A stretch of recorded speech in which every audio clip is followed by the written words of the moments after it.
बातमी आहे सोलापुरातून। सोलापुरात आमदार प्रणिती शिंदे यांच्या गाडीवरती भाजप कार्यकर्त्यांनी हल्ला करण्याचा प्रयत्न करण्यात आलाय असा आरोप प्रणिती शिंदे यांनी केलेला आहे।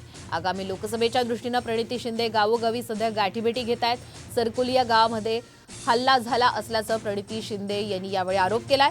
मराठा आंदोलकांच्या नावाखाली भाजप समर्थक अशा गोष्टी करतायत असा आरोप सुद्धा प्रणिती शिंदे यांनी यावेळी केलेला आहे। मराठा समाजाने पुकारलेल्या गावबंदीला प्रणिती शिंदे यांनी समर्थन दिलेलं आहे, तर जरांगे पाटील यांच्या भूमिकेलाही प्रणिती यांनी पाठिंबा दर्शवला आहे।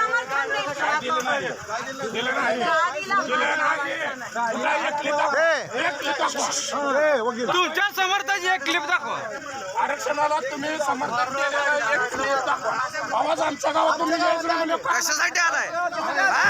कशासाठी आला? आवाजाचं काय? कशासाठी आवाजाचं म्हणजे? गाडी फोडायला लावलं नाही ना.